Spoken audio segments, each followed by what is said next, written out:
یہ جو روایت میں ابھی سنانے لگا ہوں، اس روایت میں بھی یہی ہے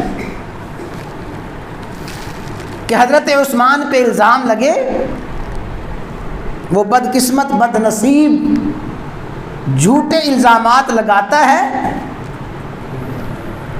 اس دور کے عظیم ترین انسان حضرت عبداللہ بن عمر رضی اللہ تعالی عنہما ان الزامات کا جواب دیتے ہیں، حضرت عثمان غنی کا دفاع کرتے ہیں،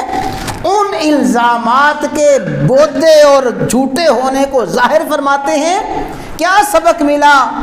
اگر کسی مقرب نیک بندے پہ کسی بد نصیب بدبخت نے الزامات لگائے ہیں، سننے والے خاموش ہو کے منہ بند کر کے نہ بیٹھے رہیں۔ حضرت عبداللہ بن عمر نے سمجھا دیا کہ اگر جھوٹے الزامات ہیں تو سننے والوں پہ لازم ہے ان الزامات کے غلط ہونے کو، ان الزامات کے جھوٹے ہونے کو واضح کریں، خاموش ہو کے نہ بیٹھیں، دفاع کریں، اس لیے کہ وہ دفاع کرنا بھی شخصیت کا دفاع نہیں ہے، وہ دفاع بھی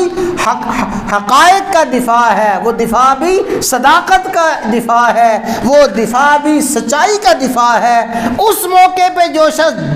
خاموش ہو کے بیٹھ جائے گا وہ گنگا ہوگا، اس موقع پہ جو شخص اپنی زبان کو بند کر کے رکھے گا وہ سچائی کا ساتھ دینے والا نہیں ہے، وہ حقائق کا ساتھ دینے والا نہیں ہے،